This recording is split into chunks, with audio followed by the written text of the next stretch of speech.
Hao, apa kabar semuanya? Ketemu lagi kita di video pembelajaran hari ini. Nian Yue Hari Selasa, tanggal 10 November 2020. Hari ini kita akan belajar tema 4, kewajiban dan hakku, subtema 4, kewajiban dan hakku sebagai warga negara, pembelajaran 2 dan 3. Kita mulai ya. Oke, pada pagi hari ini tujuan pembelajaran kita ada 4, antara lain. Untuk bahasa Indonesia, kalian mampu menuliskan kalimat saran sebagai ungkapan penyelesaian masalah. Kemudian yang kedua, PPKN, kalian mampu mengidentifikasi kewajiban dan hak sebagai warga negara. Yang ketiga, matematika, kalian mampu menentukan 2 bilangan yang hasil pembagiannya telah diketahui. Dan yang terakhir atau yang keempat adalah SBDP. Kalian mampu membuat kreasi seni melipat dari kertas bekas. Sekarang kita mulai dengan muatan pelajaran bahasa Indonesia. Oke. Menyusun kalimat penyelesaian dari teks tentang kewajiban sebagai warga negara. Kalimat penyelesaian berisi pendapat terhadap suatu masalah.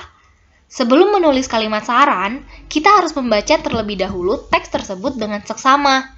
Setelah itu, kita mencari kalimat yang menunjukkan suatu masalah. Nah, kalimat penyelesaian biasanya menggunakan kata sebaiknya, seharusnya, dan hendaknya, yang ditulis di awal atau pertengahan kalimat. Kalimat penyelesaian ditulis dengan ejaan yang sesuai dengan pedoman umum ejaan bahasa Indonesia. Nah, jadi kalimat penyelesaian ini menggunakan kata-kata yang biasanya kita gunakan pada kalimat saran yang sudah kita pelajari sebelumnya. Oke, sekarang kita akan coba mengerjakan Ayo Berlatih Bu Pena 3B halaman 173 sampai 174. Bacalah teks berikut dengan cermat. Setelah itu, kerjakan soalnya. Oke, Losa akan bacakan teksnya, kalian perhatikan. Menjaga kesehatan gigi. Sore itu, Jonas membeli makanan di toko depan rumahnya bersama teman-temannya. Jonas membeli banyak sekali permen. Kakak Jonas berpesan agar permen itu tidak dihabiskan sekaligus. Namun, Jonas menghabiskan permen itu semuanya. Malam harinya, Jonas tidak bisa tidur. Pipinya bengkak, ia sakit gigi. Kemudian, ibu membawa Jonas ke dokter gigi. Sesampainya di klinik, Jonas bertemu dengan dokter. Dokter meminta Jonas untuk membuka mulut. Dokter menyarankan agar Jonas tidak terlalu banyak makan permen. Dokter juga mengatakan agar Jonas rajin menyikat giginya. Nah, sekarang tuliskan kalimat saran untuk Jonas berdasarkan kalimat-kalimat berikut. Nah, keempat kalimat di sini adalah kalimat permasalahan dan kita akan menuliskan kalimat saran untuk Jonas. Dimulai dari nomor 1. Jonas makan permen terlalu banyak sehingga ia sakit gigi. Nah, kalimat saran yang kita gunakan adalah sebaiknya Jonas pergi ke dokter gigi agar lekas sembuh. Lanjut ke nomor 2. Dokter memberikan Jonas obat untuk diminum. Kalimat sarannya, sebaiknya Jonas mematuhi dokter untuk meminum obat yang diberikan padanya. Kemudian yang ketiga, karena sakit gigi, Jonas tidak bisa makan apapun. Kalimat sarannya, sebaiknya Jonas rajin meminum obatnya agar giginya lekas sembuh. Dan yang terakhir, Jonas tidak menyikat gigi sebelum tidur. Kalimat sarannya, sebaiknya Jonas rajin menyikat giginya agar giginya bersih. Mudah kan? Kita lanjut. Sekarang kita akan menemukan kalimat penyelesaian berdasarkan teks tentang kewajiban dan hak sebagai warga negara. Oke, yang pertama, kalimat penyelesaian biasanya menggunakan kata sebaiknya, seharusnya, dan hendaknya. Kemudian, kita dapat menemukan kalimat penyelesaian dalam sebuah teks. Misalnya, teks tentang kewajiban dan hak sebagai warga negara. Ketiga, untuk menemukan saran di dalam teks, kita harus membaca terlebih dahulu seluruh teks dengan seksama. Dan yang terakhir, kalimat saran biasanya ditulis menggunakan bahasa yang santun agar tidak menyinggung lawan bicaranya. Oke, sekarang kita akan mengerjakan lagi. Ayo berlatih Bu Pena di halaman 176. Bacalah teks berikut dengan cermat. Setelah itu, kerjakan soalnya. Oke, Rosa akan bacakan. Berkunjung ke Museum Botani. Minggu ini, siswa SD Erlangga mengunjungi Museum Botani. Museum Botani adalah museum yang menyimpan berbagai macam jenis tumbuhan dari berbagai macam daerah di Indonesia. Mengunjungi museum merupakan salah satu cara menghargai kekayaan negara. Di sana, para siswa dibimbing oleh seorang pemandu dari museum. Di dalam museum terdapat banyak sekali jenis tanaman yang dapat tumbuh di beberapa wilayah saja. Nah, pemandu itu menyatakan bahwa sebagai seorang pelajar, para siswa harus banyak mempelajari ilmu hayati. Ilmu hayati mempelajari keanekaragaman budaya dan tumbuhan di Indonesia. Sebagai warga negara yang baik, kita harus memiliki pengetahuan tentang tumbuhan di negara sendiri, mengingat Indonesia itu memiliki banyak sekali jenis tumbuhan. Oke, sekarang kita akan lanjut ke soalnya. Tuliskan ungkapan penyelesaian masalah berdasarkan teks di atas. Oke, jadi dari teks itu terdapat beberapa masalah dan kita akan menuliskan penyelesaiannya di sini. Oke? Yang pertama, sebaiknya siswa SD Erlangga banyak mempelajari ilmu hayati. Kemudian yang kedua, sebaiknya siswa SD Erlangga mengunjungi Museum Botani untuk mengetahui berbagai macam jenis tumbuhan di Indonesia. Lalu yang ketiga, sebaiknya siswa SD Erlangga lebih menghargai kekayaan negara dengan cara mengunjungi museum. Oke, dan yang terakhir, sebaiknya siswa SD Erlangga belajar ilmu pengetahuan tentang tumbuhan di negeri sendiri. Sekarang kita lanjut ke muatan PPKN. Oke, kita akan mulai. Kita akan membahas tentang kewajiban dan hak sebagai warga negara. Nah, kalian bisa lihat di gambar di tengah itu merupakan gambar transportasi umum. Nah, kita harus menjaga kebersihan saat menggunakan fasilitas umum. Yang pertama, selain hak dan kewajiban di rumah, di sekolah, dan di lingkungan bermasyarakat, kita juga memiliki hak dan kewajiban sebagai warga negara. Sebagai bagian dari warga negara, tentunya kita juga memiliki kewajiban-kewajiban. Antara lain sebagai berikut, ada 5 ya. Yang pertama, ikut serta dalam pembangunan bangsa dengan belajar sungguh-sungguh demi kemajuan bangsa. Yang kedua, menaati semua aturan yang berlaku. Ketiga, menjaga persatuan dan kesatuan bangsa. 4, ikut menjaga semua fasilitas umum yang disediakan. Dan yang terakhir, yang kelima, menjaga kelestarian alam dan lingkungan di wilayah Indonesia. Oke. Nah, jika kita memiliki kewajiban, tentunya kita juga memiliki hak yang dapat diperoleh sebagai bagian dari warga negara Indonesia. Antara lain, 1. Memperoleh pendidikan dan pengajaran yang baik. 2. Mendapat fasilitas kesehatan yang memadai.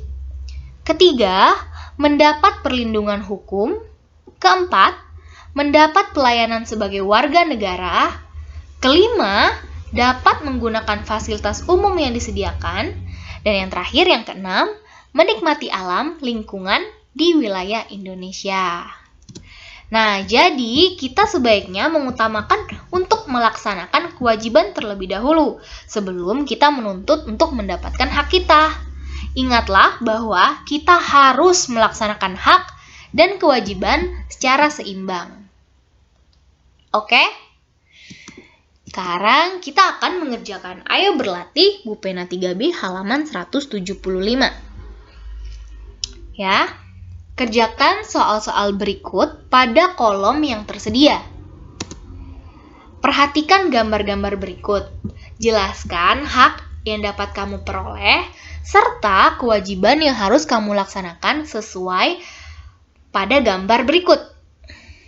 Nah, pada gambar A itu adalah kegiatan belajar di dalam kelas. Ada murid, ada juga gurunya. Pada gambar B, ada dokter yang sedang mengobati pasien. Nah, kira-kira di gambar A dulu ya, hak dan kewajibannya itu apa aja yo? Nah, jawabannya, kewajiban adalah siswa tersebut harus belajar dengan sungguh-sungguh dan tertib di kelas. Oke, dan haknya adalah siswa memperoleh pendidikan dan pengajaran yang baik. Oke, sekarang yang gambar B ya, kewajibannya adalah memeriksa keadaan pasien agar mengetahui penyebab yang dialami. Jadi di sini adalah kewajiban dari dokternya. Lalu haknya adalah hak dari pasien, yaitu mengetahui penyebab penyakit pasien sehingga dapat diberikan obat yang tepat. Oke? Lanjutannya kita ke nomor 2. Apa yang terjadi jika warga negara banyak yang tidak melaksanakan kewajibannya sebagai warga negara? Oke, jawabannya adalah warga tidak akan mendapatkan haknya karena tidak melaksanakan kewajibannya sebagai warga negara. Lalu yang ketiga, kewajiban apa yang telah kamu laksanakan sebagai warga negara? Nah, kewajiban apa yo? Langsung jawab di sini ya. Yaitu kalian ikut serta dalam pembangunan bangsa dengan belajar sungguh-sungguh demi kemajuan bangsa Indonesia. Dan yang terakhir, karena kalian sudah melakukan kewajiban, hak apa yang kalian peroleh sebagai warga negara? Nah, haknya adalah memperoleh pendidikan dan pengajaran yang baik. Mudah kan? Oke, sekarang kita akan lanjut ke muatan matematika.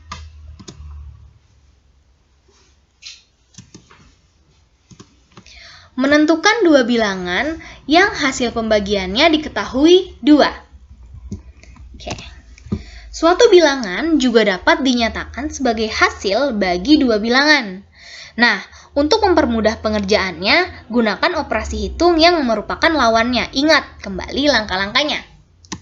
Pertama, gunakan operasi hitung yang merupakan lawan dari pembagian, yaitu perkalian. 2. Pilihlah sebuah bilangan yang merupakan pengali dari bilangan yang diketahui. Lakukan perkalian. Perhatikan contoh berikut. Bapak Bupati ingin membagikan sejumlah tanaman buah untuk ditanam di 20 taman yang ada di kabupaten. Pertanyaannya, berapa jumlah tanaman yang harus disiapkan dan banyak tanaman yang akan ditanam di setiap taman? Oke, kita mulai penyelesaiannya. Jumlah tanaman dibagi banyak tanaman di setiap taman adalah 20. Ingat, pertama kita perlu menentukan bilangan sembarang sebagai pengali. Jika dipilih bilangan pengali 10, jumlah tanaman yang dibagikan adalah 20 dikali 10. Jawabannya 200 tanaman. Jadi, jumlah tanaman untuk tiap taman sama dengan bilangan pengali, yaitu 10, atau dapat dituliskan 200 dibagi 10 sama dengan 20. Mudah kan? Nah, sekarang kita akan mencoba ke Ayo Berlatih Bu Pena 3B halaman 177. Nah, di sini Lausa mau kalian coba mengerjakannya di kertas coret-coret dulu, oke? Oke. Jadi di sini soalnya, bacalah kembali cerita tentang Bapak Bupati yang membagikan bibit tanaman buah. Lalu coba temukan 5 kemungkinan lain untuk jumlah tanaman yang dibagikan untuk banyak tanaman untuk tiap taman. Nah, tadi kita sudah mengetahui cara mencarinya. Kalian cukup mencari satu bilangan saja. Tadi bilangan yang kita pilih adalah 10. Oke? Nah, silakan kerjakan terlebih dahulu. Kemudian lihat apakah ada jawabannya sama dengan Lause. Nah, jawaban yang akan Lause berikan itu bukanlah satu-satunya 5 jawaban, tetapi memiliki banyak jawaban lainnya juga. Oke, di sini Lause akan menuliskan langsung kalimat pembagiannya dengan hasil tersebut. Oke? Sekarang kalian pause dulu video ini, kerjakan terlebih dahulu. Oke, lanjut. Yang pertama adalah 300 dibagi 15 sama dengan 20. Nah, bagaimana memastikannya? Coba kalian hitung 15 dikali 20 hasilnya berapa? Pasti 300. Oke? Sekarang kita lanjut. 360 dibagi 18, jawabannya 20. Kalian juga, 18 dikali 20 jawabannya 360 bukan ya? Lalu 400 dibagi 20 hasilnya adalah 20. Yang keempat, 240 dibagi 12 jawabannya 20. Dan yang terakhir, 500 dibagi 25 jawabannya 20. Mudah kan? Ayo, siapa yang belum hafal perkalian? Dihafalin. Kita lanjut ke nomor 2. Oke, ayo berlatih Bu Pena 3B halaman 177. Masih sama ya seperti yang tadi. Oke. Pertanyaan nomor 2. Bagaimana jika banyaknya taman ada 70? Sekarang tuliskan 5 kemungkinan jumlah tanaman yang dibagikan dan banyak tanaman untuk setiap taman. Oke. Di pause lagi video ini, silakan hitung. Oke? Langsung lanjut ya. 700 dibagi 10 sama dengan 70. Hitung, 10 kali 70 bener nggak tuh 700? Terus 840 dibagi 12 sama dengan 70. Yang ketiga, 1050 dibagi 15 jawabannya adalah 70. Keempat, 1400 dibagi 20 jawabannya adalah 70 ya harusnya ini. Kemudian 1750 dibagi 25 jawabannya 70. Mudah kan? Oke, sekarang kita akan masuk ke muatan SBDP. Seni melipat kertas dari bahan bekas. Nah, kalian bisa lihat ini adalah contoh gambar kapal yang terbuat dari kertas bekas. Nah, masih ingatkah kamu cara membuat pesawat dari kertas? Kertas terlebih dahulu dibentuk menjadi persegi agar dapat dilipat dengan mudah. Selain kertas, warna-warni yang digunakan, seni melipat kertas juga dapat dimanfaatkan dari kertas bekas. Nah, manfaat melakukan kegiatan seni lipat kertas ini yaitu melatih kreativitas, mengikuti arahan tahapan dengan baik, dan meningkatkan kemampuan berpikir. Oke. Nah, kalau yang ini karya seni burung yang terbuat dari kertas bekas. Ini gambar burungnya ya. Nah, contoh kertas bekas yaitu koran, majalah, kalender, atau kertas kado yang sudah tidak terpakai. Selain menghemat bahan yang ada, hasil seni lipat juga dapat lebih menarik. Nah, kira-kira kalian bisa nggak membuat karya seni dari bahan bekas ini? Coba kalau bisa dicoba dulu. Oke? Nah, sekian pembelajaran kita pada pagi hari ini. Terima kasih sudah menonton video ini. Jangan lupa untuk selalu jaga kesehatan, gunakan masker kalian, jauhi kerumunan, gunakan hand sanitizer, dan selalu cuci tangan. Cai Cian!